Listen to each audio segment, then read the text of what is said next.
O título desta palestra é Tiranos, Revoluções e Guerras. Parece um título horrível, mas é sobre isso que eu vou falar. E vi uma mulher sentada sobre uma besta escarlate, cheias de nomes de blasfêmia. Apocalipse 17:3. Aqui temos uma igreja que controla a besta escarlate. Apocalipse 13:4 fala, e eles adoraram o dragão, sem saber, é claro, que deu o seu poder à besta, e adoraram a besta, que foi definida como aquele poder que governou durante 1260 anos. No entanto, recebeu a ferida mortal, mas há de governar de novo no final dos tempos. E nós já identificamos como o catolicismo.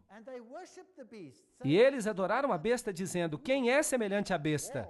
Quem é capaz de fazer guerra contra ela? Aqui estão eles, prostrados diante desta besta estranha. Os reis do mundo, os figurões deste planeta. Eles prestam culto a ela, eles a adoram através da sua obediência, e lhes concedendo autoridade estatal para lidar com qualquer questão. Aqui está uma citação interessante do livro Papado, Puseísmo e Jesuitismo. Qual é o objetivo dos jesuítas? De acordo com eles, eles somente buscam a glória de Deus. Mas se você examinar os fatos, perceberá que eles buscam simplesmente o domínio mundial. Vejam que Roma perdeu o domínio universal durante a Reforma Protestante. Isso se tornou um grande problema. Um grande problema. E eles se tornaram indispensáveis para o Papa, que sem eles não poderia sequer existir, porque o catolicismo se identifica com eles. Eles se tornaram indispensáveis aos governadores, e são eles que decidem acerca das revoluções. E dessa forma, sob um nome ou outro, são eles que governam o mundo. Vejam que o papado se coroou governante de todo o mundo. O Papa se tornou o governante do mundo. Este é o Sacro Império Romano, que se espalhou por todo o planeta. Se nós olharmos os séculos de revolução, começando em 1750 até 1850, vamos ver a Revolução Americana em 1776, e podemos perguntar aos presidentes que viviam então quem era o responsável por essas revoluções. Então, a Revolução Francesa, em 1789, a Revolução Espanhola, em 1823, a Revolução Polonesa, em 1831, as revoluções alemã e italiana, em 1848, em 1917 tivemos a Revolução Russa. E a partir dessa época nós passamos a ter guerras, como a Guerra de 1914 a 1918. Essa guerra fez com que a Revolução Russa se tornasse possível. E a Segunda Guerra Mundial de 1939 a 1945. Houve muitos conflitos neste planeta. Quanto sangue foi derramado neste planeta como consequência dessas revoluções? Por quê? Porque um poder quis assumir controle absoluto. E a Bíblia fala que foi o diabo que lhe concedeu esse poder, de modo que todos se sujeitassem a esse poder, e a nenhum outro. Vamos dar uma olhada nessa breve cronologia aqui. 1717, esse é um período em que houve muitas conflagrações neste planeta. A grande loja maçônica da Inglaterra foi fundada. A Inglaterra era um espinho na carne porque ela era uma nação protestante. Então, os maçons se estabeleceram ali para se infiltrar na Inglaterra. Em 1721, a primeira loja maçônica foi fundada na França. Em 1731, Benjamin Franklin foi iniciado como maçom. Em 1738, a Igreja Católica Romana condena a maçonaria. Agora, isto foi uma jogada brilhante. É isso que se chama pensamento dialético. Você cria uma organização, você se volta contra ela, os seus membros internos pertencem à organização, mas as pessoas que estão de fora, elas percebem que você se distanciou da organização e por isso nada que ela faz é culpa sua. Percebe a inteligência nisso? Mas vejam que todas as lojas maçônicas continuaram no Vaticano e todos os cardeais continuaram seus membros. deveria ser um exército protestante, sob o controle da ordem jesuíta, e nós apresentamos uma palestra inteira sobre isso. Aquela palestra sobre quem está por trás das sociedades secretas, e ela está disponível. Em 1758, Sir Francis Dashwood funda o Clube do Fogo do Inferno, e Benjamin Franklin visita a Inglaterra para discutir o futuro das colônias americanas com Dashwood. 1768 é a fundação do rito da observância estrita, ou seja, grau 33º, pelo barão von Hund, com base na tradição templária. Este é um ponto interessante. Então, Frederico da Prússia, ou Frederico o Grande, eu não sei por que eles o consideram grande, mas de todo jeito foi ele que fundou a Ordem dos Arquitetos da África. E é ele que usa o título Illuminati para descrever as suas lojas neomaçônicas. Então, esta é uma história breve, para que nós continuemos. 1770, Benjamin Franklin foi eleito grão-mestre da Loja das Nove Irmãs em Paris. Em 1771, a maçonaria do Grande Oriente foi fundada na França. Em 1776, a Ordem dos Perfectibilistas, ou Illuminati, foi fundada. É assim que eles se chamam, perfeitos. Então, a Revolução Americana começa. Então, por volta de 1776, tudo já estava preparado. Em 1778, Pedro I fundou o Círculo Secreto. Em 1785, o Congresso Grão-Maçônico supostamente planejou a Revolução Francesa. Os Illuminatis foram banidos na Bavária e se tornaram subversivos ali. Em 1789, houve a Revolução Francesa. Em 1784, houve a conspiração dos iluministas para derrubar os monarcas Habsburgs. Eles pertenciam ao Sacro Império Romano. Eles atacaram os monarcas porque a monarquia sempre se opôs ao governo jesuíta. Eles baniam os jesuítas, mas ninguém podia banir o poder da Igreja Católica Romana. Em 1816, John Adams escreveu ao presidente Jefferson: será que nós não deveríamos ter aqui um enxame regular dessas pessoas, disfarçados de forma tão perfeita como somente o rei dos ciganos conseguiria? Disfarçados de pintores, editores, escritores e diretores de escola? Se já houve um corpo de homens que merecesse a condenação eterna na terra e no inferno, é esta sociedade de Loyola. Eles não mediam palavras naquela época, uau! Bem, eles estão falando dos novos jesuítas e eu tenho uma citação para tudo do que eu falo. Muitos escritores nos advertiram dessa grande conspiração dos jesuítas, como, por exemplo, Samuel Morse, o inventor do Código Morse. Ele tentava mostrar que uma conspiração contra as liberdades da República estava agora em plena ação, sob a direção do intrépido príncipe Metternich da Áustria, que sabia que era impossível obliterar esse exemplo encrenqueiro de grande e livre nação pela força das armas. Então tentou realizar o seu objetivo pela agência de um exército de jesuítas. A quantidade de fatos e argumentos que vão provar a existência dessa conspiração vai deixar perplexo qualquer homem que abrir o livro com a mesma incredulidade que nós tivemos. Vejam então que essas eram as pessoas que os presidentes criam que estavam por trás de todas essas conspirações. O próprio presidente Abraham Lincoln disse: os protestantes, tanto do norte quanto do sul, certamente se uniriam para exterminar os sacerdotes e os jesuítas. Se eles soubessem que os sacerdotes, as freiras e os monges que diariamente chegam até as nossas praias com o pretexto de pregar a sua religião, nada mais são do que emissários do Papa e de Napoleão III. Ele também era um maçom.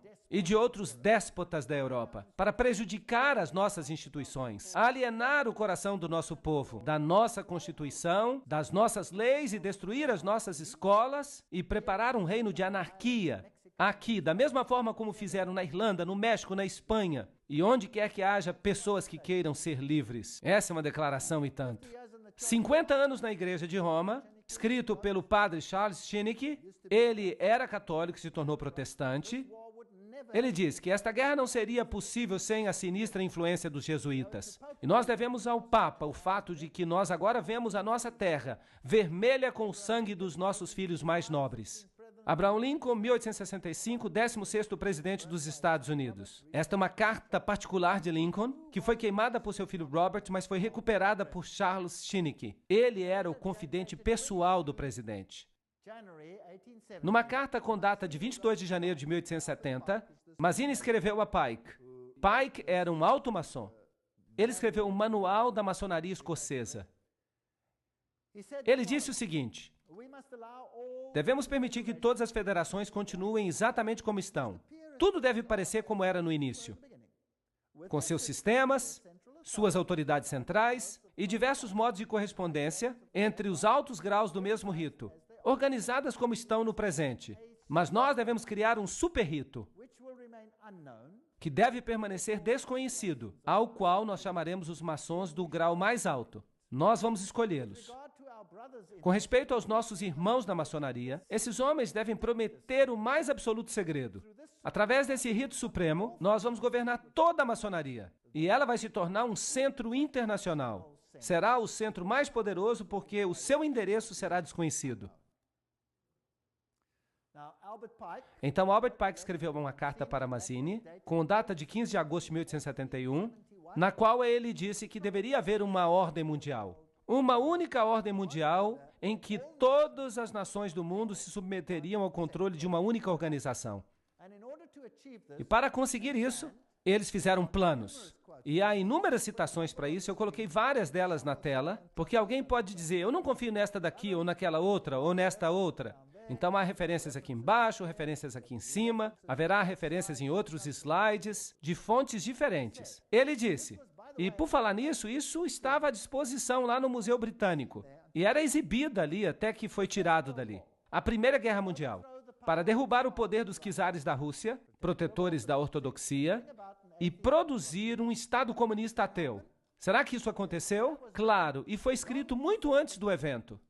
Muito antes do evento. Isso foi escrito em 1871. Mas essa guerra começou em 1914. A Segunda Grande Guerra Mundial. Isso também foi escrito muito antes do evento. Fazer guerra entre a Grã-Bretanha e a Alemanha para fortalecer o comunismo como antítese da cultura judeu-cristã e produzir um Estado sionista em Israel. Será que eles conseguiram alcançar esse objetivo? Sim. De fato, depois dessa guerra, Israel assumiu a forma presente, sob a proteção da Inglaterra. E então, interessante, uma terceira guerra mundial, uma guerra no Oriente Médio envolvendo o judaísmo e o Islã, e escalando para dimensões internacionais.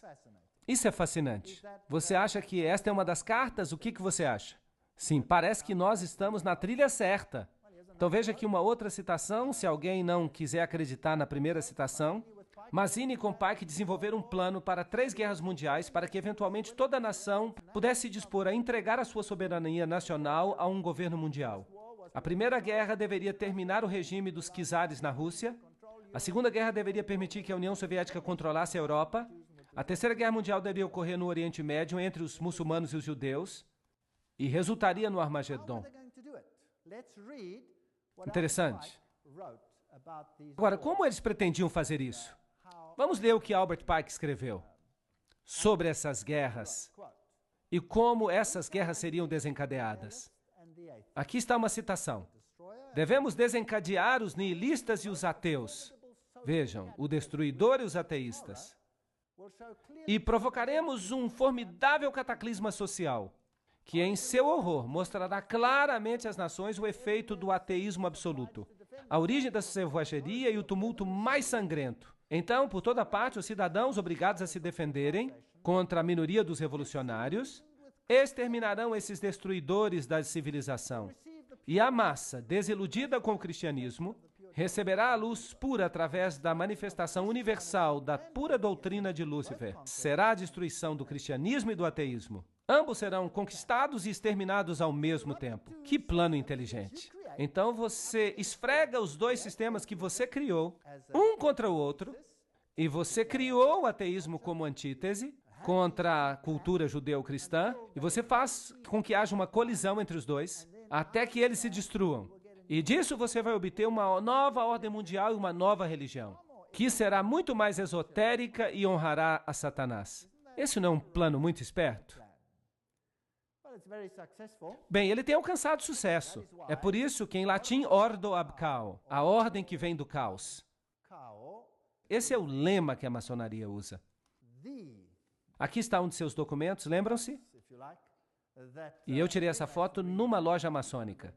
E Weishaupt, o pai do jacobinismo, Lembra-se que falamos sobre isso quando abordamos Apocalipse capítulo 11? O jacobinismo foi o poder que desencadeou a Revolução Francesa. Falamos sobre isso na palestra de Apocalipse 11. Queda da Bastilha, a liberdade e a razão como deusa, substituindo no trono o cristianismo. Então o cristianismo foi removido e começou um novo reino. A monarquia foi deposta. Luís VI e sua esposa perderam a cabeça. Maria Antonieta foi decapitada. E isso acabou com a monarquia. Então Robespierre, que era o líder dos clubes jacobinos, iniciou um reino de terror. E o derramamento de sangue, a sua violência, não tem rivais no que nós já vimos antes. E Voltaire foi o principal filósofo da Revolução Francesa. E vocês podem procurar em qualquer enciclopédia britânica. Essa enciclopédia vai lhe dizer quem era Voltaire. O que ele era? Jesuíta. Eles vão dizer que ele era um jesuíta renegado, que deixou a Igreja Católica Romana para escrever contra ela. Não, não, não. Ele estava simplesmente desempenhando o seu papel com perfeição, porque eles estavam estabelecendo uma antítese. Vocês se lembram do voto que o jesuíta faz? Que eu vou ficar dos dois lados e vou fazer isso com perfeição, desde que no final das contas a Igreja Mãe vença. Bem, segurar uma caneta é estar em guerra. No contrato social, o homem nasce livre. Por toda parte, ele está em cadeias. Um homem pensa que é mestre dos outros, mas ele permanece mais um escravo. Isso é verdade, mas e se você tiver criado a escravidão? Para criar a miséria, para causar a revolução. Será que isso é possível? Então, os filósofos se unem e eles escrevem uma nova Constituição. É a origem dos direitos humanos. Declaração da Revolução Francesa no século XVIII. A Declaração dos Direitos Humanos, o olho que tudo vê e pertence a Lúcifer, a serpente com a cauda na boca, a serpente doadora de vida, serpente eterna, e você tem esse chapéu jacobino esquisito aqui, no topo da espada. E se você observar esse conjunto todo, então você vai ver esse feixe de varas atadas umas às outras. Qual é o nome dessas varas? Vocês se lembram? Fasciae. Fasciae. Um feixe de varas amarradas juntas. E no topo das fasciae você tem esse chapeuzinho estranho. Era um chapéu jacobino. Vejam como ele era. Esta representação é melhor. Também é chamado de capuz frígio. Ele era usado em Roma antiga pelos escravos emancipados, como marca de sua liberdade, mas foi adotado na Revolução como o capuz da liberdade. É isso que eles dizem às massas. Mas eu vou lhe dar o significado real. Aqui está o deus Mitra. E aqui ele está matando o touro. E ele está usando um cachorro, uma cobra e um escorpião. E eles estão abocanhando as partes mais delicadas deste touro. Ele o está destruindo com animais impuros. Trata-se da guerra contra Cristo. Vejam o aspecto do seu chapéu. Seu capuz frígio. Então, trata-se do mitraísmo. E o catolicismo nada mais é do que mitraísmo. O mitraísmo era a religião da Pérsia, era a religião de Roma e é a religião da Igreja Católica Romana. Há 7 graus no mitraísmo. E o grau mais elevado se chama padre. E então você tem uma congregação. Quem na Igreja Católica tem uma congregação e é chamado de padre? O sacerdote. Certo? E ele poderia ser um membro de vários grupos. E também os padres católicos. Eles podem ser o que quer que seja, jesuítas, franciscanos, dominicanos, podem ser membros de qualquer outra ordem.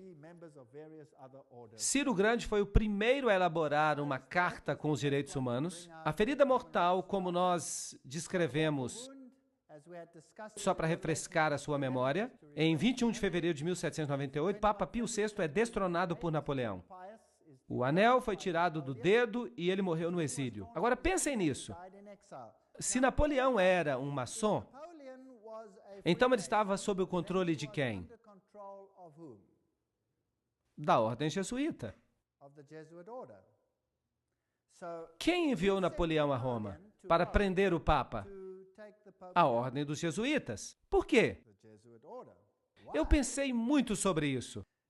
Dentro da Igreja Católica Romana, há inúmeras ordens. E nem sempre há uma harmonia perfeita entre elas. De fato, a ordem dos jesuítas gradualmente assumiu o controle das outras ordens. Os cavaleiros de Malta não cederam facilmente. Foi difícil submeter-se aos jesuítas. E os dominicanos, eles batiam cabeça contra os jesuítas. De fato, o Papa tirou a Inquisição dos jesuítas e a entregou aos dominicanos. E isso criou enorme tensão. E na Revolução Francesa foi a ordem dominicana que foi destruída, não os jesuítas. Eles continuavam no controle da situação.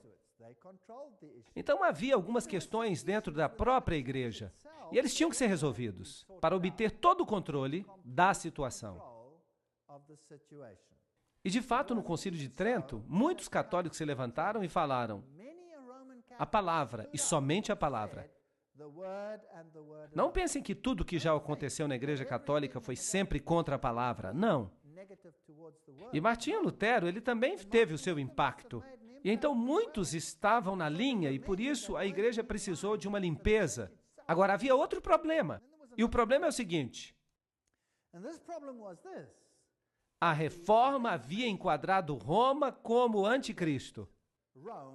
Agora, se a Reforma identifica Roma com o anticristo, qualquer movimento que saia de Roma será olhado com o quê? Com suspeita. Então, por que não aparentemente destruir o papado e fazê-lo ressuscitar livre de tudo aquilo que era contra ele? Ressuscitado como um poder final em completo controle dessas organizações. Está fazendo sentido para vocês? Isso seria um truque legal. E tudo aquilo que havia acontecido com aquele papado fraco ali seria desconsiderado, porque não poderia ser dele. Deve ter outra fonte. É assim que as sociedades secretas trabalham. Elas funcionam por trás de fachadas, por trás de fachadas, por trás de fachadas. Então vamos ver o que acontece. Por volta de 1804, Pio VII observa Napoleão se coroando imperador. Então Napoleão assume os estados do Vaticano. Então parece que Roma está diminuindo. Mas em 1848, Mazzini ataca Roma e então o Papa vai para o exílio. Então o poder papal desaparece e os protestantes ficam relaxados, basicamente. E essa é uma coisa perigosa a se fazer.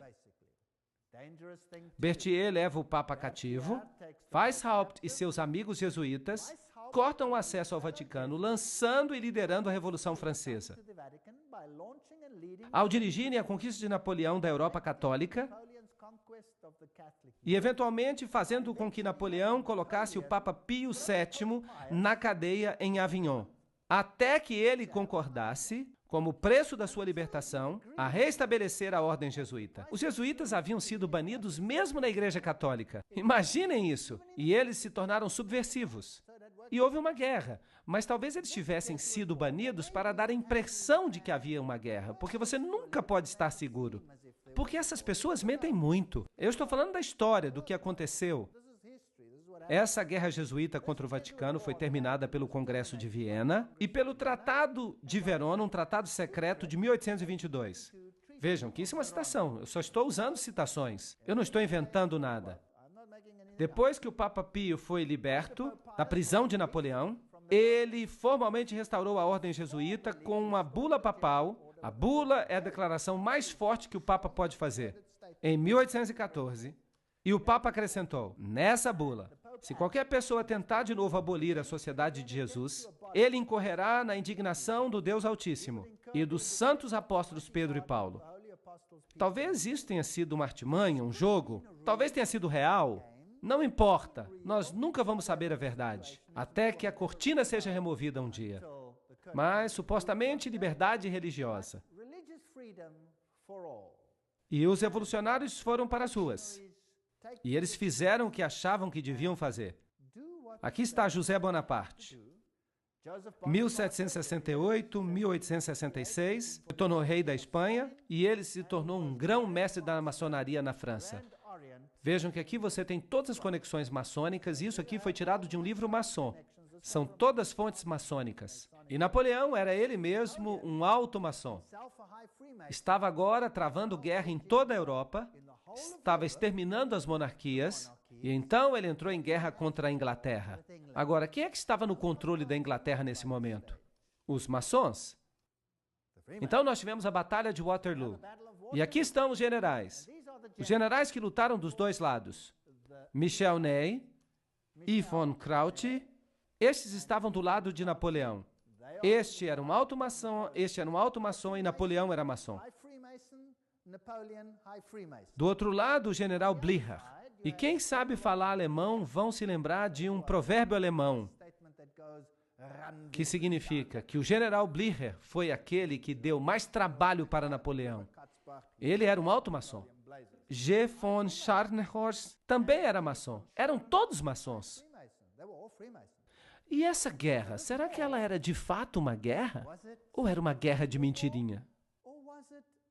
E quem foram aqueles que orquestraram a Primeira Guerra Mundial? Kaiser Guilherme I, o que ele está usando? Ele está usando o avental de maçom.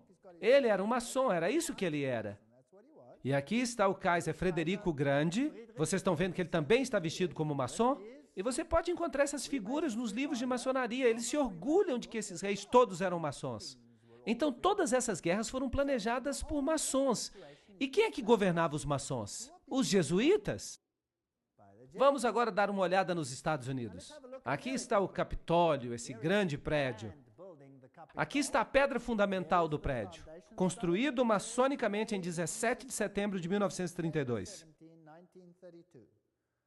Porque naquela época, os Estados Unidos já eram governados por maçons. Claro que o povo comum não sabe disso, as instituições continuam as mesmas, mas estão sendo infiltradas. Se você observar a arquitetura, a águia, o simbolismo, o que você tem aqui é a adoração ao sol. Este é o mapa da cidade de Washington. Este é um simbolismo maçônico. Você tem aqui um bode de cabeça para baixo no mapa da cidade. Aqui você tem o compasso. E tudo funciona em blocos de 13. Por exemplo, o templo maçônico fica na rua 13. Todo o mapa da cidade de Washington é organizado de forma maçônica, dedicado a Lúcifer. Claro que os habitantes não sabem disso. A Casa Branca é construída com esta tremenda estela por perto, a altura da qual é 555 pés, não 666, porque este número pertence a uma hierarquia superior em Roma, mas temos 555. Não é interessante que Hollywood também usa o número 555? Vocês já notaram que quando eles estão mostrando um programa de televisão, o número telefônico disponível é sempre 555, blá, blá, blá, blá e outra coisa? O número é o número de Hollywood. O nome Hollywood significa a madeira que é usada para fazer o bastão de uma bruxa. É um número dedicado a Lúcifer, um número de bruxaria. Mas isso não nos interessa agora. Aqui está a estela. Quem construiu os alicerces da cidade? Foram os maçons, então vamos ver o significado disso. Aqui está a enciclopédia da maçonaria. Esta vai ser a nossa fonte agora. Os obeliscos foram originalmente construídos em honra ao Deus Sol. Essa conexão vem da adoração egípcia ao Falos. Bem, aqui é o membro masculino. E ele está na Casa Branca. Bem, nós não temos que continuar por muito tempo, porque ele é dedicado a Ísis, a Osíris. Bem, aqui está a estrutura. Agora, a estrutura militar é um pentágono, que é o centro mais alto do pentagrama, no qual 13 bruxas ficariam, de modo que elas consigam propagar uma maldição. Então, esta também é uma estrutura com tons de bruxaria. Bem, é apenas um edifício, mas tem algumas conotações. Bem, também a França, que tem uma nova filosofia, uma ordem para o novo mundo, e ela enviou aos Estados Unidos um presente, a Estátua da Liberdade. Então vamos perguntar à Unesco o que ela significa. A Unesco diz, os 7 raios de sol que emanam do halo de Mitra, aqui está o deus Mitra, simbolizam o seu triunfo sobre as forças das trevas. Agora, vocês precisam entender. Lúcifer diz que Miguel e seus anjos representam as forças das trevas e que Jeová é o diabo. Isso não é terrível? Lembram-se disso? E aqui está a Unesco nos dizendo que a cabeça da Estátua da Liberdade é adornada com 7 raios de mitra. Aqui está a tocha de Lúcifer. Porque não interessa se Lúcifer é homem ou mulher, porque Lúcifer é androgênico. Aqui está a pedra fundamental, neste lugar, em 5 de agosto de 1884. A pedra fundamental do pedestal da Estátua da Liberdade, clareando o mundo, isto é, iluminação, foi lançada com uma cerimônia por William Brodie, grão-mestre dos maçons. E aqui está o símbolo maçônico. Então, a Estátua da Liberdade é maçônica. E tudo vai parecer maçônico à medida que nós continuarmos. Texe Marrs escreve que, pairando sobre as águas brilhantes mas poluídas, ela segura em seu braço estendido e na sua mão uma tocha de fogo e luz. Um presente da ordem maçônica, os herdeiros modernos da herança Illuminati. A Estátua da Liberdade foi esculpida por Frédéric Bartholdi, membro da loja maçônica de Alsácia-Lorraine, em Paris, França. A estátua é significativa para as sociedades secretas que estão planejando a nova ordem mundial. E continua. Por volta de 1854, Pio proclamou a concepção imaculada da Virgem Maria. Maria sempre esteve no catolicismo romano. Mas agora Maria está sendo colocada no centro e está sendo legitimada como a Mãe de Deus e como uma entidade celestial. Em 1869, Pio reúne o primeiro Concílio Vaticano em Roma e em 1870 o dogma da infalibilidade papal é publicado. Agora temos um outro Deus na Terra. Esse é o triunfo do ultramontanismo. Os jesuítas passam a garantir que todo o poder se concentra nas mãos de um homem. O que acontece então? Em 1917, a Revolução Russa. E você tem então uma mensagem de Fátima. Há uma ligação com o Islã aqui. Na próxima palestra vamos falar exatamente disso. A Rússia se converterá. O Santo Padre consagrará a Rússia a mim. Então houve uma visão do inferno. E então há uma visão de que o presente Papa sofrerá um ataque na tentativa de assassiná-lo. E aquilo aconteceu. Bem, não é difícil, você planejou tudo desde o início, dizer o que vai acontecer. Percebem? Não é muito difícil. Vamos então ver agora os paralelos entre a Revolução Francesa dos Jesuítas e a russa. Eles funcionam assim. As duas revoluções se basearam nos escritos comunistas dos maçons, Voltaire e Marx. Os jesuítas aperfeiçoaram o comunismo em seus sítios no Paraguai. Eles testaram no Paraguai se funcionaria ou não. Eles o aperfeiçoaram lá.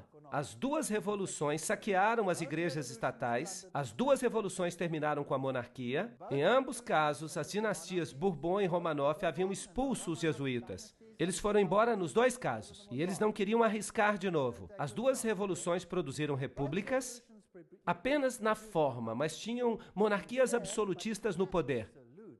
Eram controladas pelas pessoas que estavam no poder. As duas revoluções declararam o ateísmo como a religião do Estado. As duas revoluções realizaram um reino de terror com uma polícia secreta de inquisição. E, imaginem, foi mesmo um reino de terror. Milhões morreram. Stalin é pessoalmente responsável pela morte de milhões de pessoas. As duas revoluções resultaram em ditadores militares responsáveis pela eliminação dos que discordavam. O mesmo padrão, se funcionou uma vez, por que não usá-lo de novo? As lições aprendidas nessas repúblicas platônicas, lá no Paraguai, elas forneceram a base para o Manifesto Comunista de Marx, pela qual toda a nação da Terra seria diminuída a uma redução guarani, assim destruindo a classe média branca protestante, à medida que restaurasse o feudalismo comunal da Idade Escura de César e do Papa. Isso é uma citação. É uma declaração forte, mas ela resume tudo. Então, Karl Marx, em 1844, escreveu o Manifesto Comunista. Foi neste momento que ele o escreveu. E ele foi publicado em 1848. Em 1928, um concílio papal na Alemanha influenciou o Partido Católico de Centro, tornando-o de direita, e ajudou a promover Hitler ao poder. Agora, quem é Adolf Hitler? Em 1929, Pio dissolve o Partido Católico. Ele já tinha feito o seu trabalho e as pessoas já estavam prontas para votar. E no mesmo ano ele se coroa como soberano do mundo. Que arrogância! Agora o Papa se tornou o soberano do mundo. No mesmo ano, ele assina alguns documentos. Agora, um governante precisa ter um país e ele então recebe de volta o seu pequeno estado, o menor estado do mundo. E agora, de novo, o papado volta a ser uma entidade política. Ele tinha estado morto, ele não era naquela época uma entidade política, e é por isso que a besta recebeu uma ferida mortal. E agora ele retoma o seu poder. E agora, de novo, ele volta a ser uma besta. A sua ferida foi curada. Está certo? É por isso que o jornal San Francisco Chronicle, quase citando a Bíblia, diz: ao assinarem esse documento, a ferida foi curada. Agora estamos prontos para a guerra. 1934. Na Iugoslávia, uma organização chamada Ustashi é fundada e ela é uma organização terrível. Seus membros acabam assassinando o rei Alexandre da Iugoslávia. Agora, os Ustashi são uma organização militar com aspectos nazistas e eles praticamente mataram os sérvios. Eles matavam todo mundo que era ortodoxo, forçando-os a se tornarem católicos ou a morrerem. Tinham que escolher um dos dois. Mas ninguém fala nada sobre essa matança que ocorreu aqui nessa época. Em 1941, a Croácia se declara independente. E a matança começa. Este é o homem que é agora Papa, o cardeal, o secretário de Estado Eugênio Pacelli. Aqui está a sua família, todos com conexões maçônicas. E eles também têm o Banco de Roma à sua disposição.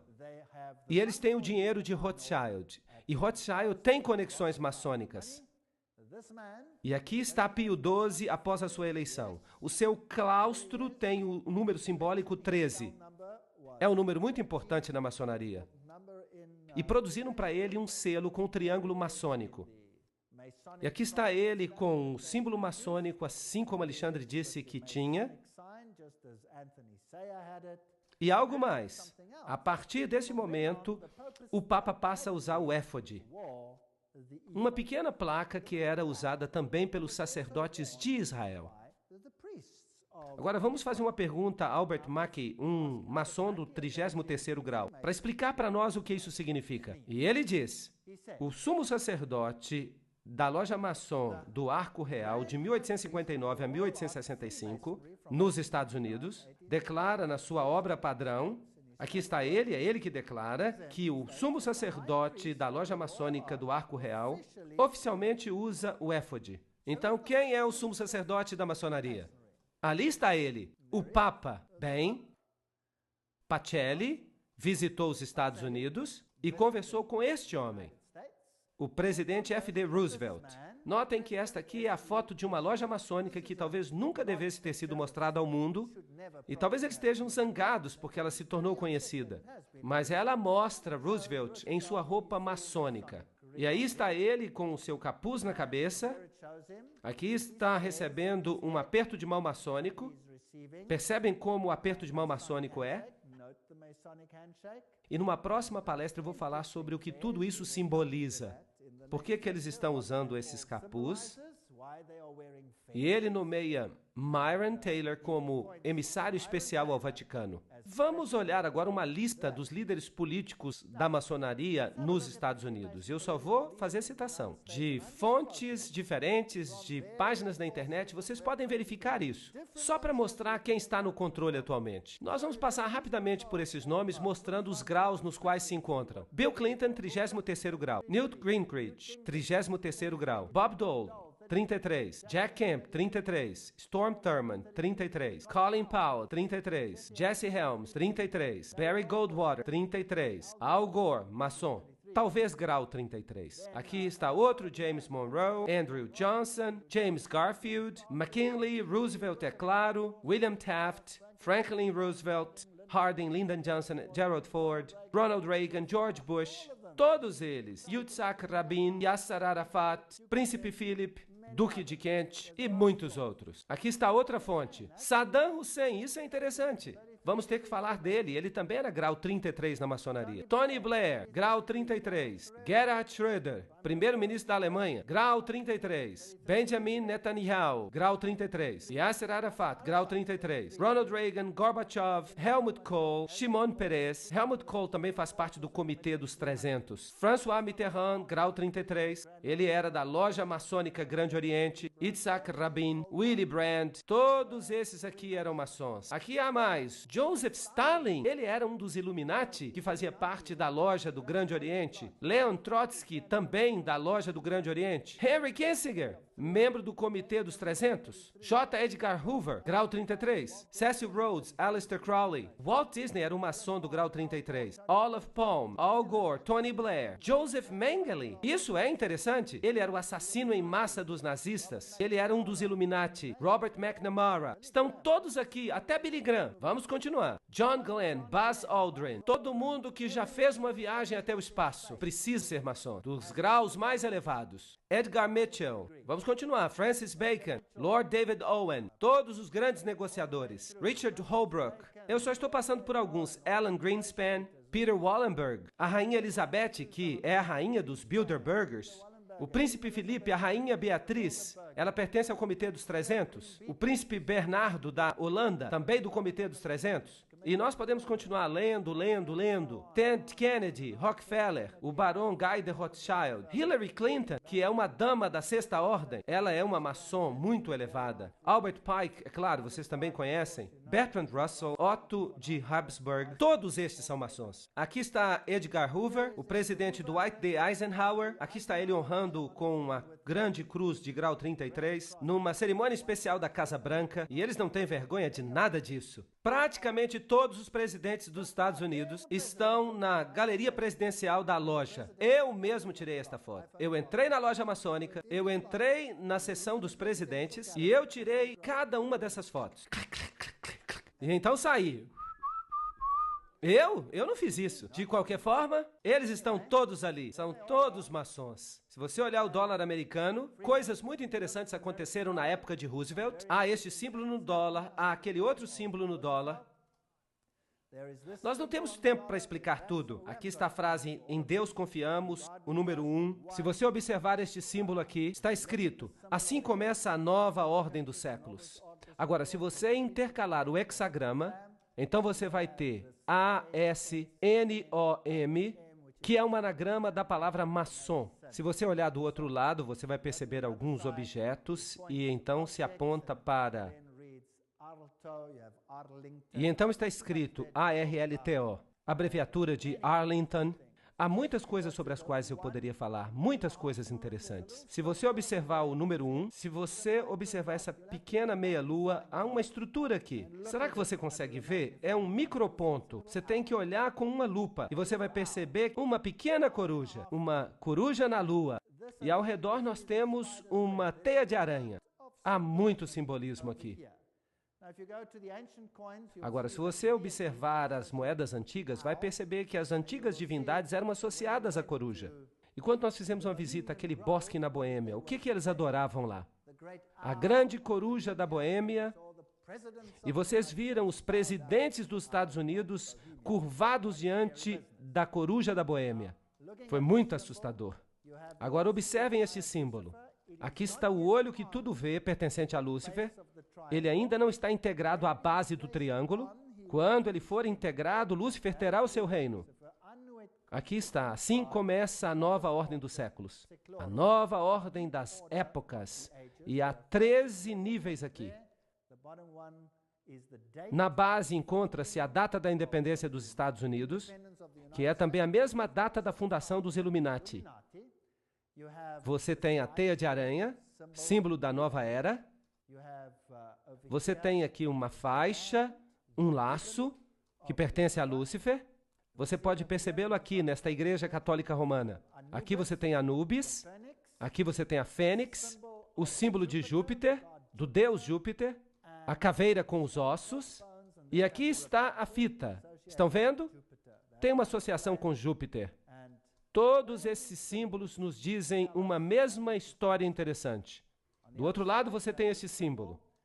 Há 9 penas, há 13 flechas, há 13 folhas, há 13 pentagramas. Eles recebem a forma de um hexagrama. Você tem a águia, você tem uma declaração aqui, é pluribus unum, entre muitos um, ou seja, nós vamos unir todos os povos. Este é o simbolismo de uma nova ordem mundial. Está no dólar. O mundo todo será unido sob um governo central. E este governo será submetido ao controle de Lúcifer, não a Jesus Cristo. Agora, Jesus Cristo sabe disso, permite que isso aconteça e Ele está no controle. Ele nos diz de antemão que isso vai acontecer. E então, no final da história, será Jesus que vai governar este planeta.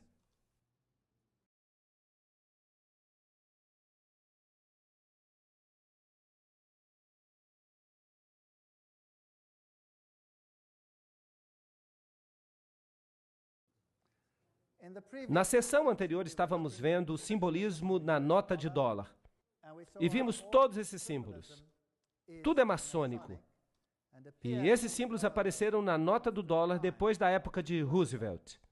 Apocalipse 13:11. E eu vi outra besta vindo da terra, e ela tinha 2 chifres como de um cordeiro, e ela falava como um dragão. Vamos tratar desta profecia em detalhes, em uma outra palestra. E ela exercita toda a autoridade da primeira besta, e nós vamos descobrir que se trata do catolicismo romano, e faz com que a terra e seus habitantes adorem a primeira besta, cuja ferida mortal foi curada.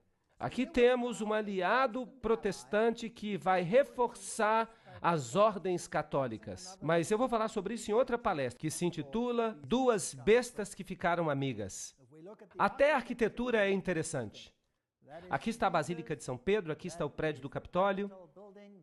A arquitetura é idêntica. Claro que o prédio foi planejado, o prédio americano, pelos maçons. E quem é que controla os maçons? A ordem dos jesuítas. Agora vamos observar um pouco o simbolismo aqui. Vamos ver umas questões interessantes. Agora estamos prontos para a Segunda Guerra Mundial. E aqueles países que vão desempenhar os papéis mais importantes são os aliados. Este homem aqui, Winston Churchill, e ele era o quê? Maçom do grau 33. Nós já vimos o presidente Roosevelt na sua roupa de maçom.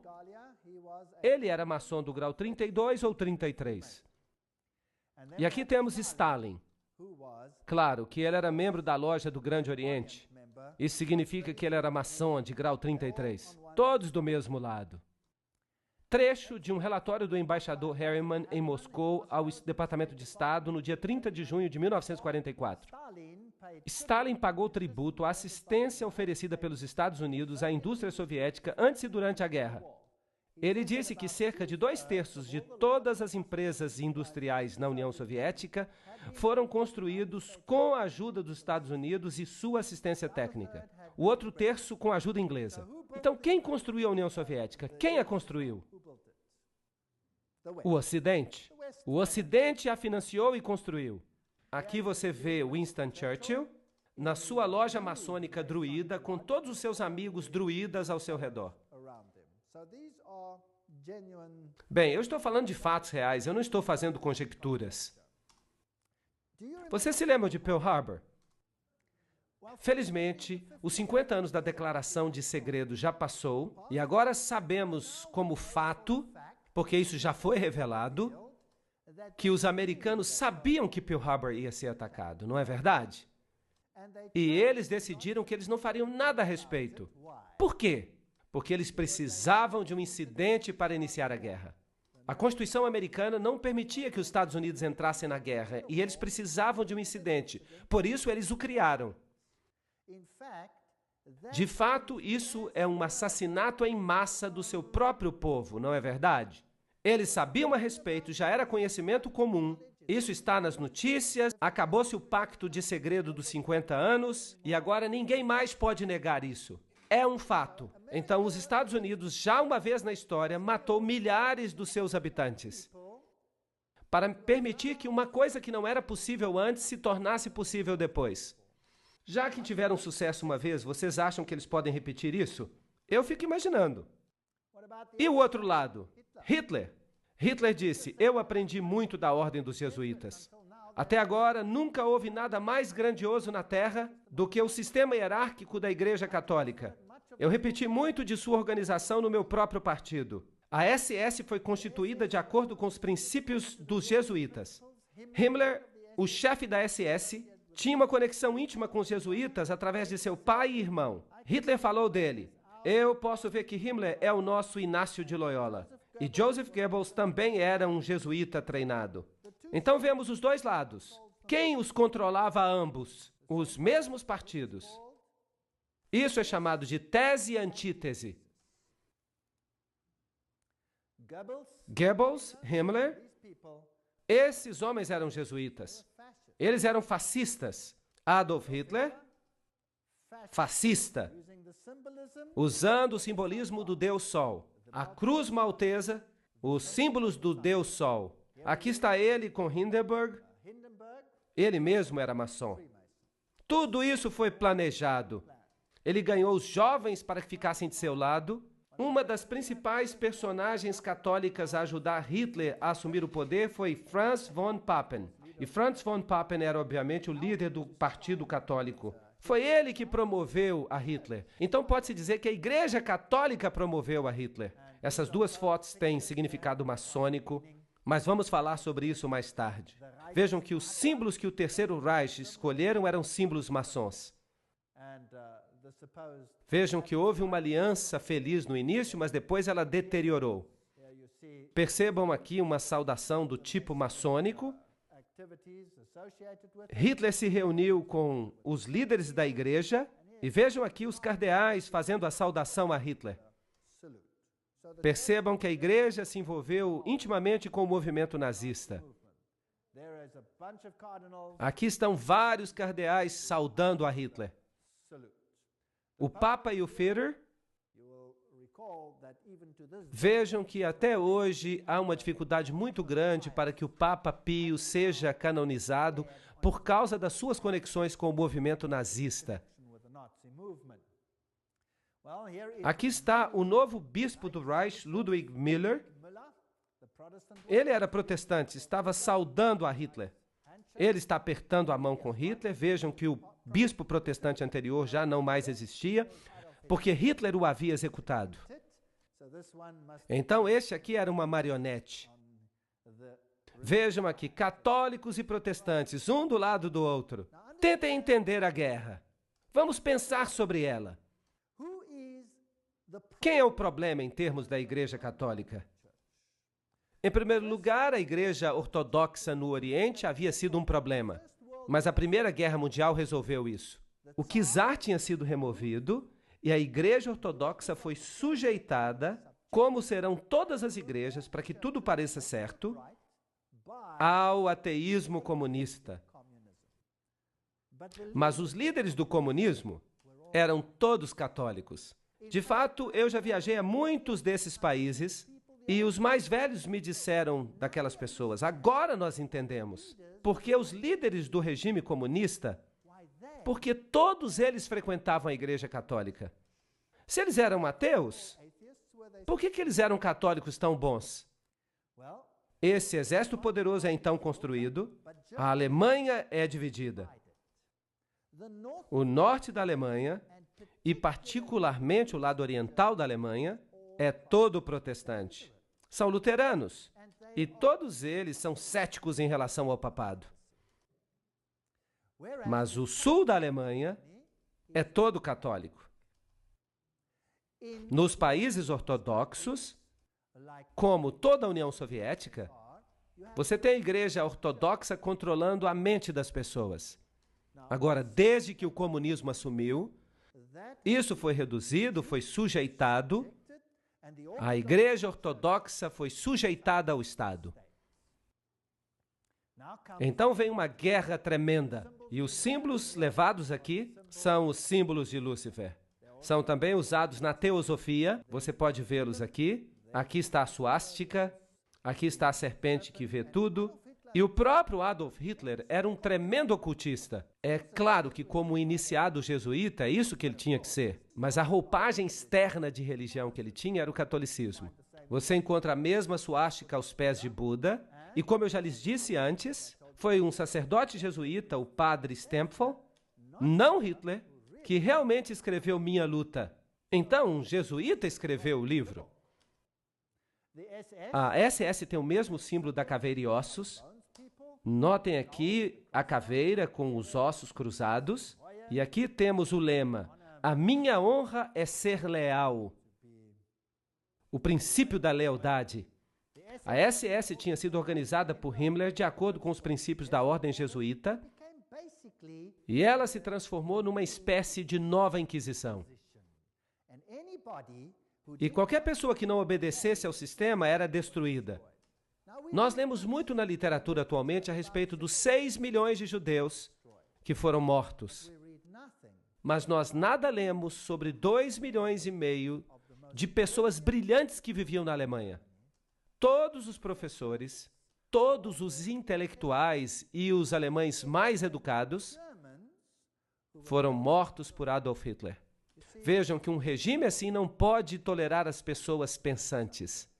Então eles diminuem a capacidade mental das pessoas. O que eles precisam ter são as massas e a elite, os catecúmenos e então, do outro lado, a superelite. Isso é irritante. Lembram-se daquele jornal jesuíta? Civiltà Católica? Esse é o órgão dos jesuítas. E ele diz, francamente, o fascismo é o regime que corresponde mais intimamente aos conceitos da Igreja de Roma. E o fascismo é fascinante. Desculpem-me o trocadilho. O fascismo tem apenas um líder central.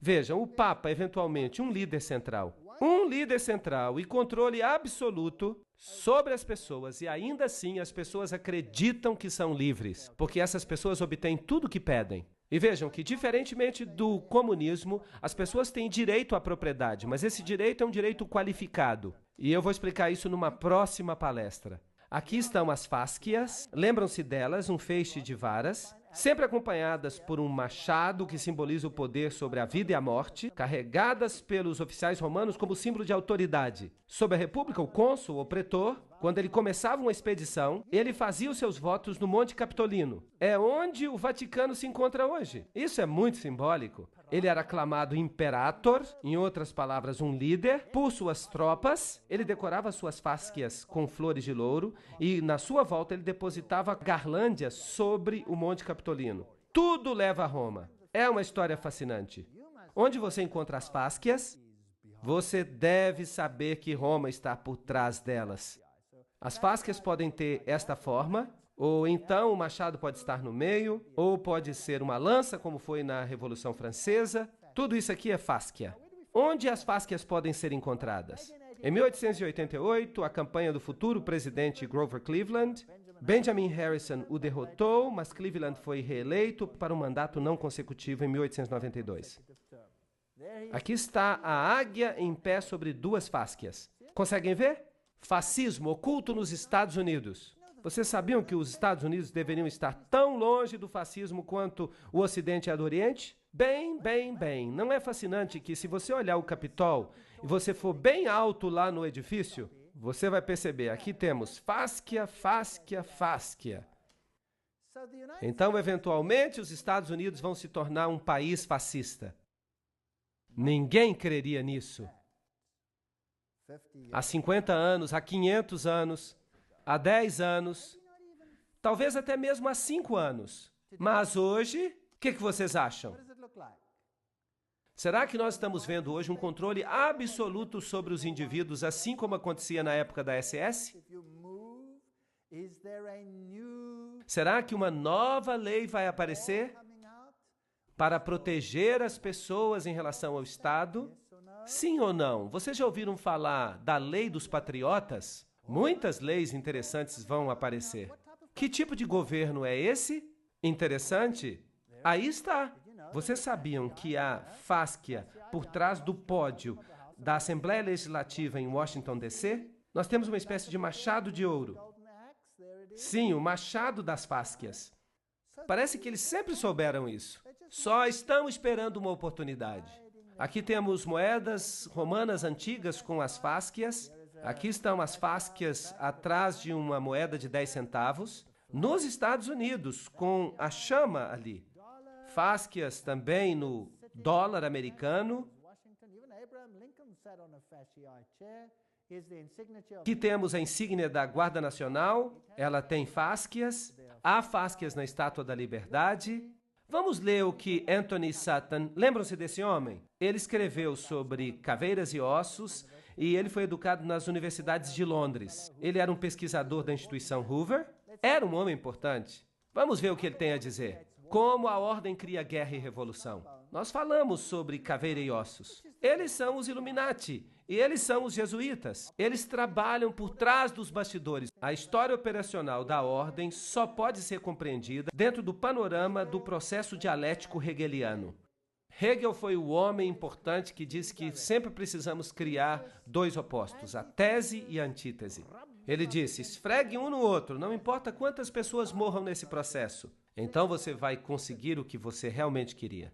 Desse axioma se segue que o conflito controlado pode criar uma história predeterminada. Por exemplo, quando a Comissão Trilateral discute a administração de conflito, nós já lemos esta citação antes, então vamos pulá-la.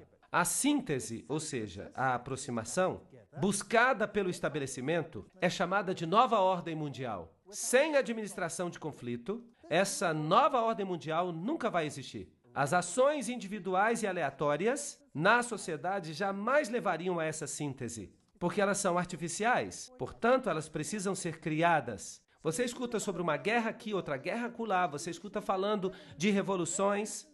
As revoluções precisam ser financiadas, mas ninguém fala sobre quem financia as revoluções. Quem é que financia as revoluções? Quem as administra? Então você tem os nazistas contra a União Soviética, você tem a Coreia do Norte, o Vietnã do Norte, um monte de gente contra os Estados Unidos, e esses conflitos, eles produziram lucros e empurraram o mundo cada vez mais perto para um único governo mundial. E não é lógico que seja isso que Satanás queira. Ele quer um governo único mundial. Na filosofia de Hegel, o conflito da direita política e a esquerda política, ou tese e antítese nas expressões de Hegel, é essencial para avançar o movimento da história e produzir a própria mudança histórica. Vocês já notaram que todas as nações do mundo têm um partido de direita e um partido de esquerda? Já ouviram falar disso? E no seu país também há, senão não haveria razão para nós votarmos. Há sempre dois. Agora vamos dar uma olhada como isso funciona. O presidente Woodrow Wilson fez esta declaração. É um presidente falando. Alguns dos homens mais importantes dos Estados Unidos, nas áreas do comércio e da manufatura, eles sabem que há um poder tão organizado, tão sutil, tão completo, tão onipresente que seria melhor eles não falarem sobre ele em voz alta, quando eles tentam condená-lo. Ahá! Aqui está o poder que controla todas as coisas. Karl Marx, no Capital, ele propõe que o capitalismo seja a tese e o comunismo seja a antítese. Por isso, há jesuítas que defendem o capitalismo e há jesuítas que defendem o comunismo. O conflito de opostos deve, no sistema hegeliano, produzir uma sociedade que não seja nem capitalista nem comunista. Isso é síntese. Além do mais, no esquema hegeliano de eventos, esta nova síntese refletirá o conceito do Estado como Deus. E o indivíduo será totalmente subordinado a esse Estado poderoso. Qual é, então, a função de um parlamento ou de um congresso para os hegelianos? Essas instituições existem meramente para permitir que os indivíduos sintam que suas opiniões têm algum valor e para permitir que um governo tire vantagem de qualquer sabedoria que o camponês pode acidentalmente demonstrar. Certo? Agora vamos ver o que o próprio Hegel fala. Vocês vão ouvir agora o grande filósofo Hegel, a quem todos os políticos se inclinam. Ele diz, em virtude dessa participação, a liberdade e o orgulho subjetivos, com sua opinião geral, os indivíduos podem se demonstrar palpavelmente eficazes e desfrutar da satisfação de sentir que eles valem alguma coisa. Em outras palavras, não passamos de idiotas. Quando você vota, em quem você está votando? Eu vou lhe dizer para quem você está votando. Eu sempre falo isso. Você vota ou para o diabo de rosa ou para o diabo de azul. O voto não faz diferença alguma, é uma anedota. A política é uma piada. A guerra, o conflito organizado das nações para os hegelianos, é apenas o resultado visível do conflito entre ideias. Na opinião de John Dewey, o mais querido hegeliano do sistema educacional moderno, diz: a guerra é o mais eficiente pregador da vaidade de todos os interesses meramente finitos. Ela coloca um fim àquele egoísmo peculiar ao indivíduo, pelo qual ele alega que a sua vida e a sua propriedade pertencem a ele ou à sua família. Entenderam isso? Você pode dizer, claro que Roma não acredita assim. Ah, eu vou lhe mostrar algumas bulas papais que vão fazer os seus cabelos arrepiarem. Compare isso com o espírito e a letra da Constituição dos Estados Unidos. Ela diz exatamente o oposto. Para esses elitistas, o Estado é supremo. E a elite autonomeada que governa o Estado age de fato como o próprio Deus na Terra. Os outros não passam de catecúmenos. Massa, gado. Os livros das faculdades apresentam a guerra e a revolução como resultados meramente acidentais das forças em conflito. Nesses livros você encontra a evidência de que as revoluções precisam de financiamento e que a fonte desse financiamento é, em muitos casos, Wall Street. Os veículos operacionais para a criação de conflitos. A chave da história moderna está nos seguintes fatos. Os elitistas estão intimamente associados aos marxistas e nazistas. Eles participam dos dois lados, porque o que eles criaram não passa de um jogo. Neste memorando, nós apresentaremos o conceito de que a história mundial, certamente desde 1917, reflete deliberadamente o conflito criado com o objetivo de causar uma síntese, uma nova ordem mundial. Vamos ver como funciona. Aqui está a ordem. A tese é a Rússia marxista. A Segunda Guerra Mundial acontece. A antítese é a Alemanha nazista. Quem os financia? Quem financia os russos? A companhia Guarantee Trust. E quem financia os nazistas? A companhia Guarantee Trust. E então você tem a companhia W.A. Harriman, etc. E você tem as mesmas pessoas deste outro lado. As mesmas pessoas financiam os dois lados. E então você tem a Revolução Bolchevique em 1917. E então em 1933 Hitler sobe ao poder. Há um conflito entre os dois, há muito lucro. E então, o resultado depois da Segunda Guerra Mundial, as Nações Unidas são criadas como primeiro passo para a nova ordem mundial. O financiamento é para os dois lados. Em 1948, a corrida armamentista. Em 1950, Maria passa a receber peregrinações. Em 1950, Francis Matthews diz que é necessária a guerra nuclear com a Rússia e começa a disputa entre os dois. Vejam quantas pessoas foram mortas por Stalin.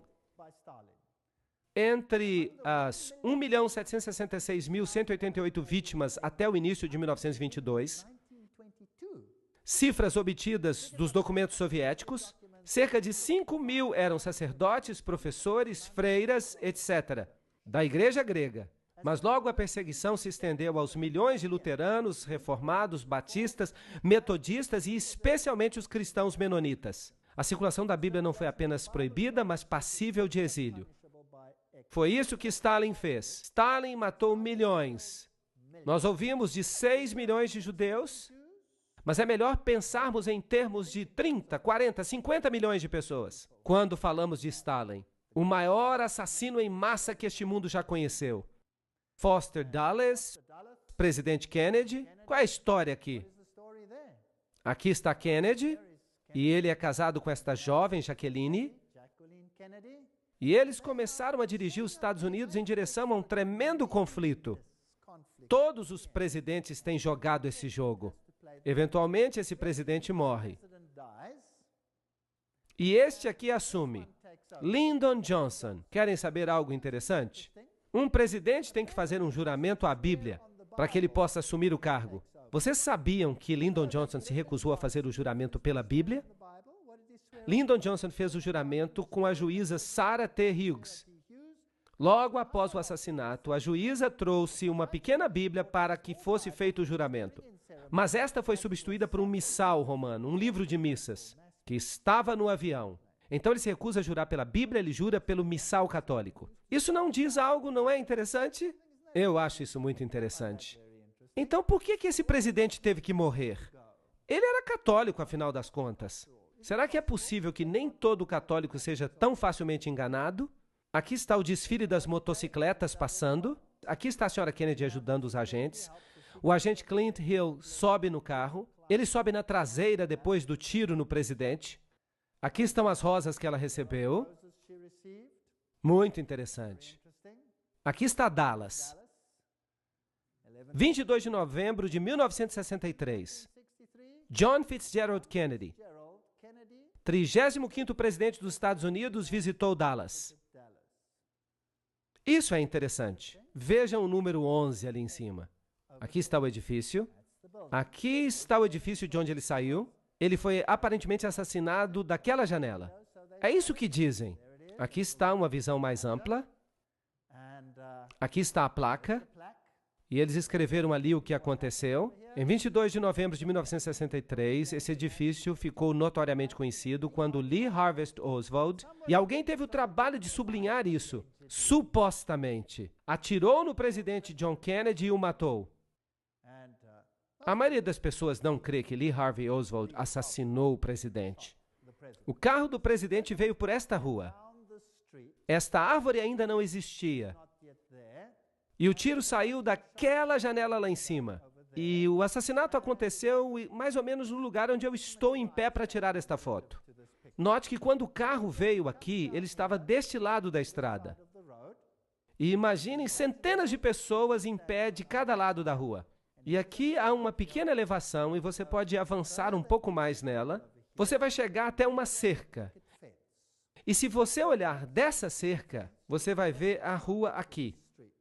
E aparentemente, quando os tiros foram disparados, cerca de 100 pessoas, inclusive a polícia, eles não correram na direção do edifício, eles correram para essa elevação na direção da cerca.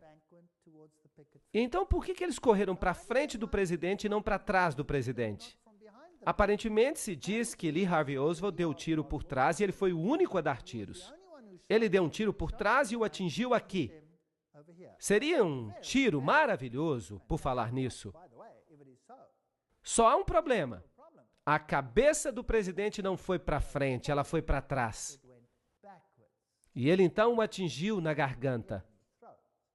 E havia uma pequena entrada na frente e uma saída enorme por trás. E eu pergunto, o tiro chegou pela frente ou por trás? Pela frente? Não apenas isso. Houve tiros também de outros lugares. E eles se intercalaram de modo que todos eles atingiram o presidente. Há evidências que até mesmo o motorista, que era canhoto, se virou e deu um tiro no presidente com um revólver também. Ele foi acertado inúmeras vezes. Das testemunhas que correram na direção da cerca, cerca de 100 deles, quase todos eles, exceto por uma ou duas mulheres que foram ridicularizadas, foram também assassinados. Isso não é estranho? Você não acha que seria estranho todas as testemunhas morrerem? É estranho. Este foi um dos maiores encobertamentos a existir. Aqui está a cerca. E quando você olha para cá, era assim que era. Alguém por trás da cerca poderia atirar. Esta seria a visão de trás da cerca. Eu tirei esta foto. E o carro estaria aqui. E ele teria atingido o presidente desta distância bem curta. E ele teria atingido pela frente. E é interessante que a cabeça do presidente se moveu para trás e para o seu lado esquerdo. Uau! Assim. Isso significa que ele deve ter recebido o tiro do lado da frente? Certo? Isso não é lógico? Muito bem. Será que sou eu que estou dizendo isso ou isso é conhecimento público? Isto é conhecimento público. Mas, no entanto, é negado pelo governo. Ele só tem um bode expiatório, Lee Harvey Oswald. Aí está o lugar onde Kennedy morreu, bem na direção daquela cerca. Vamos olhar então como morreu JF Kennedy. Vamos ver como a televisão mostrou essa questão. E você então vai ter a sua própria opinião. Vamos ligar o som. Dallas, Texas, 22 de novembro de 1963. Presidente John F. Kennedy assassinado. 37 anos depois, o povo americano ainda não sabe a verdade. Vamos voltar àquele dia de Dallas. O dia foi 22 de novembro, o horário logo antes do almoço. O primeiro disparo foi ouvido quando as motocicletas se aproximavam da praça. Aqui as motocicletas violaram as regras do próprio serviço secreto. Quando o carro virou, ele diminuiu a velocidade de 60 para 15 km por hora. Foi aí que os disparos foram ouvidos. Por 6 segundos, os ocupantes do carro de Kennedy foram atingidos por balas. Kennedy colocou a mão na garganta. Então sua cabeça explodiu. Por causa da grande força, ela se moveu para trás e para a esquerda. Só aí o carro do presidente acelerou. Lyndon Johnson, o novo presidente, criou uma comissão federal para investigar o caso. A comissão Warren nos deu a versão oficial. Lee Harvey Oswald tinha agido sozinho. Mas se todos os tiros vieram de trás, por que então a cabeça do presidente se moveu para trás? E por que tantas pessoas, inclusive a polícia, não correram em direção ao armazém de livros onde Lee Oswald estava, mas na direção da cerca? Se a comissão de Warren estava certa, por que tantas testemunhas disseram ter visto algo completamente diferente? Do relatório oficial, cerca de 177 pessoas morreram simplesmente porque sabiam demais. No momento em que Kennedy foi morto, criou-se um grande encobertamento. As testemunhas foram ameaçadas e muitas foram mortas. Jean Hill, entrevistada logo após. Um tiro foi ouvido e ele pôs a mão no peito. Então houve um intervalo. E então 3 ou 4 tiros foram ouvidos de novo. Nessa hora, a escolta acelerou. Conosco agora está Jean Hill, que estava mais perto do carro do presidente no momento dos disparos do que qualquer outra pessoa. A senhorita Hill é uma professora primária em Dallas e ela tem vivido sob o medo de morrer nos últimos 29 anos. Eu entendo que 2 homens que se diziam agentes do serviço secreto entrevistaram você logo depois do assassinato. O que eles perguntaram? Eles me perguntaram o que eu tinha visto, eu disse a eles. Eu tinha visto o presidente ser atingido, eu tinha visto o atirador e que eu tinha ouvido de 4 a 6 tiros. Mas eles me disseram que eu não tinha ouvido mais do que 3 tiros. Você foi entrevistada por outros policiais? Sim, eu fui entrevistada por um outro inspetor. Ele tentava o tempo inteiro desacreditar as coisas que eu dizia. Ele me acusava das coisas mais ridículas, de ter um caso fora do casamento, que eu estava buscando publicidade e que eu era uma mentirosa. Nós encontramos os fatos reais e certamente ninguém, nos 25 anos que se passaram, refutou as nossas conclusões básicas. Foi o inspetor que inventou a teoria da assim chamada bala mágica. Ele diz que a mesma bala passou por Kennedy e pelo governador do Texas, John Connally. Mas a bala foi encontrada mais tarde, virtualmente intacta, na maca de hospital de Connally. A verdade, se ela tivesse sido conhecida, se ela tivesse saído, teria revelado que foi uma conspiração para matar o presidente, e ela necessitava de um bode expiatório, alguém que pudesse levar a culpa. Havia coisas demais que nós não deveríamos ter visto, como o teste de parafina dado a Oswald, que provou conclusivamente que Oswald não tinha disparado o rifle naquele dia. Ou a câmera espiã encontrada em posse de Oswald, que lhe havia sido dada pelo governo americano. Ou a carta de Oswald ao nosso senhor Hunt, pedindo a sua próxima missão. O único Hunt que nós conhecemos neste caso é Howard Hunt, da CIA, que tinha um escritório juntamente com Oswald em Nova Orleans. O escritório pertencia a Guy Bannister, um membro do FBI. Não apenas o endereço dele estava nos panfletos favoráveis a Castro de Oswald, mas a conta que Oswald usava para imprimir os panfletos pertencia à CIA. Howard Hunt com a CIA, Guy Bannister com o FBI e Lee Harvey Oswald, todos no mesmo escritório. Aqui está uma teoria de como o presidente Kennedy foi morto. A escolta de Kennedy deveria virar 2 vezes, levando diretamente a uma triangulação. O primeiro tiro partiu da cerca, atingiu a Kennedy na garganta. O segundo tiro veio do edifício Daltex, perto do armazém de livros. Ele entrou nas costas de Kennedy. O terceiro tiro veio do canto sudoeste do depósito de livros, no 7º andar. O quarto tiro veio do Daltex. Ele errou por pouco, atingiu o meio-fio, ferindo um transeunte. O 5º e o 6º disparos foram feitos quase simultaneamente, do depósito e da cerca. Ambos atingiram a cabeça de Kennedy. Um da parte de cima, movendo-o para frente, e então, um instante mais tarde, um de cima, movendo-o para trás. Outra teoria inclui o motorista, o agente do serviço secreto William Greer, como um dos atiradores. Observem o motorista atentamente.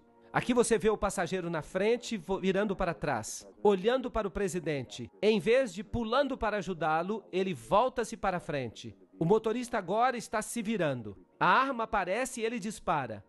Você o verá repetidamente nessas sequências.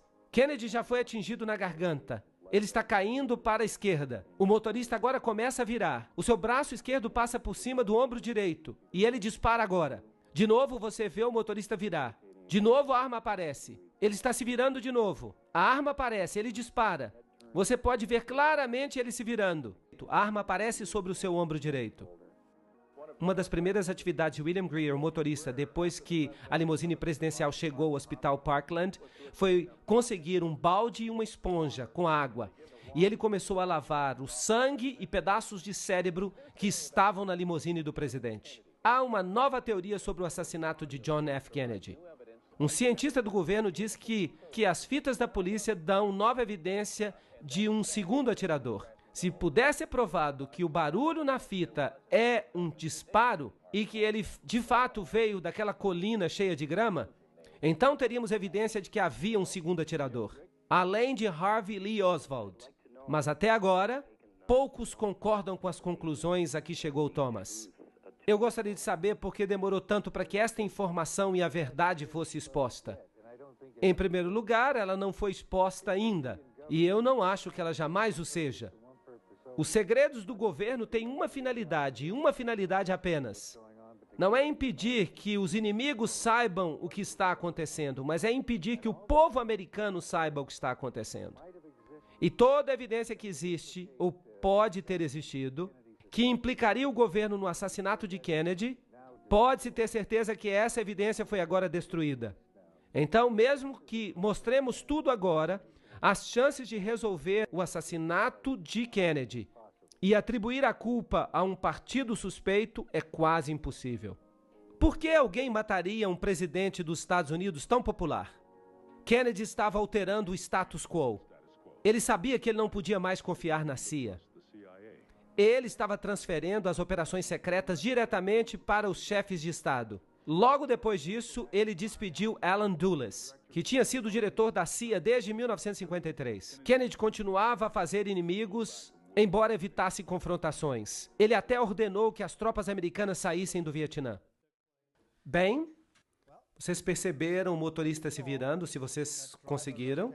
É difícil de ver. Você viu a cabeça virando para cima. Você deve ter visto tudo isso. O livro Assassinos do Vaticano diz que depois do fracasso da invasão da Baía dos Porcos, o presidente Kennedy mudou. Por causa da traição do Conselho de Jesuítas com respeito às relações estrangeiras na pessoa de McGeorge Bundy, ele procurou quebrar a CIA em milhares de pedaços. Agora, a CIA é o serviço secreto. Para que quebrar isso? Então ele exigiu a volta da moeda americana até o padrão de ouro. Isso era um grande problema. Isso pararia o tesouro americano.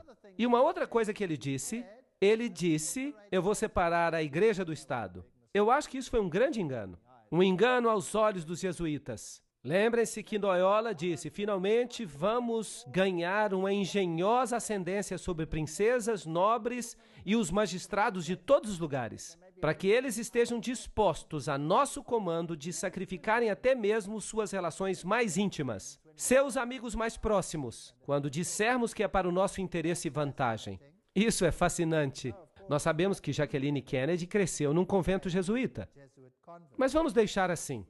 Um dos principais escritores dos discursos de Nixon durante 3 anos inteiros foi o padre jesuíta, reverendo John McLaughlin. Ele escrevia os discursos de Nixon por um salário de $32 mil por ano. Era muito dinheiro naquela época. E aqui está o próximo presidente, Gerald Ford. Era um maçom de grau 33. Eu tirei esta foto eu mesmo numa loja maçônica. E ele assina dizendo que é um maçom de grau 33. Essa gente não é quem ela diz que é. Quando nós olhamos para ele, e nós olhamos esses apertos de mão e a aliança santa entre o papado e os Estados Unidos da América, e por falar nisto, esta foto é muito importante. E Reagan nomeou este homem para ser um representante no Vaticano. Em 1987, o Papa João Paulo II visita os Estados Unidos e o presidente Reagan se encontra com ele e diz, quando falardes, ouviremos. Não há nenhuma separação entre igreja e Estado aqui, pois de todo o nosso coração nós desejamos tornar esta terra melhor ainda. E o Papa respondeu, Eu venho como amigo, amigo da América e de todos os americanos. Católicos, ortodoxos, judeus, todos os homens de boa fé. Isso é interessante. Vejam aqui os dois juntos. De novo, esta é uma foto maçônica, mas não vamos falar em detalhes. Esta também é outra foto maçônica, mas não vamos entrar nos detalhes. Como é que eles planejavam as viagens deles? Vamos perguntar a eles. Aqui está Ronald Reagan, planejando a sua visita ao presidente da Rússia. Gorbachev propôs uma reunião em Reykjavik, na Islândia. Washington concordou. Os astrólogos escolheram a data e o tempo da partida e às 9h45 de 9 de outubro, Reagan viajou para Reykjavik. Uau! Ele está agora agindo como Nabucodonosor. Vamos chamar os astrólogos para que eles nos digam quando esta reunião deve ocorrer. Vocês sabem? O 11 é uma data muito importante. Os presidentes morrem nela, os edifícios caem nela. O meu Papa é João Paulo II. Confirmo para vós, como o Papa do meu segredo, o Papa sobre quem eu falo às crianças durante as aparições, o Papa do meu amor e da minha tristeza. É isso que Maria aparentemente disse às crianças, lá em Fátima. Este é o Papa do meu segredo. Significa que Maria havia predito que haveria uma tentativa de assassiná-lo. E os canais modernos, através do Padre Golby, dizem que este é o Papa da promessa. Bem, Malachi Martin, no livro As Chaves deste Sangue, obra aprovada pelo Vaticano, escreve claramente a nova agenda, a agenda do céu, o grande plano de Deus para a nova ordem mundial já começou. E o Papa João Paulo entrará agora na arena, no final do jogo do milênio, como muito mais do que um mero gigante geopolítico da sua época. Ele era e continua sendo o confiante e sereno servo do grande plano. Eles estão usando linguagem maçônica. Ele vai ser o poderoso chefão, o líder. Todo esse derramamento de sangue, todas essas guerras, na Alemanha o que aconteceu? O que a guerra fez à Alemanha? A Segunda Guerra Mundial. O norte da Alemanha ficou devastado. Foi uma bola de fogo. E isso era ilegal em todas as convenções. Eles jogaram bombas de fogo no norte da Alemanha. Hamburgo foi destruída por uma bomba de fogo. Agora, as bombas de fogo não destroem apenas alvos militares. O que elas destroem? Elas queimam as pessoas vivas. Elas foram jogadas para destruir as pessoas. E então, na Alemanha Oriental, todo o conclave protestante foi separado e entregue à Rússia Soviética por 2 gerações. E foram obrigados a seguir o ateísmo. Hoje não há mais protestantes lá. O protestantismo foi destruído, a Igreja Ortodoxa foi subjugada, todos ficaram sujeitos a Roma. Milhões de sérvios morreram. Milhões. Houve uma matança nesses últimos séculos, como o mundo jamais viu antes. Por quê? Para obter total controle do mundo. Vejam o que Gerard Newkirk diz. Nas últimas 2 décadas, especialmente durante a administração de Reagan e os últimos 2 anos com George W., os Estados Unidos estão se parecendo menos com uma democracia e mais como uma criatura fascista altamente evoluída. Isso não é interessante? Eu não estou dizendo nada, eu só estou lendo. Esvaziados das idiosincrasias e dos defeitos de seus progenitores, os que praticavam isso. Esta forma de fascismo tem uma máquina de propaganda que é indubitavelmente a mais eficiente que o mundo já viu. Nós estamos num período de tempo interessante. E aqui nós vemos o George com o Papa, e aqui vemos o primeiro-ministro da Inglaterra com o Papa. Todos esses milhares de pontos de luz, eles são maçons do grau 33. Eles são membros das Caveiras e Ossos. São Illuminati. É um maçom de grau 33, com o Papa. Vamos ver agora esta fotografia. Aqui está o presidente George W. Bush, com o Papa, debaixo da fotografia de Inácio Loyola. Quem vai ser o grande líder espiritual da nova ordem mundial? Preste atenção nesta foto. O Papa sentado no altar de Corazim. Isso ocorreu quando ele visitou Jerusalém, Israel, recentemente. No fundo, nós vemos Cristo com um livro aberto onde está escrito: amai os vossos inimigos, virei em breve. O que mais você vê? No trono, uma cruz de cabeça para baixo. Ali está o Papa de novo com uma cruz de cabeça para baixo. Símbolo da vitória de Lúcifer sobre Cristo. A situação é uma situação triste. Nós olhamos os ensinamentos do iluminismo, nós observamos os ensinamentos da ordem maçônica, das sociedades secretas, e nós vimos que Lúcifer é o Deus deles. São eles que dizem isso. E então, o que devemos fazer? Sair dela, povo meu, para que não participeis de seus pecados. Eu creio que nós estamos no limiar da história. Eu acredito que os eventos finais estão se desdobrando.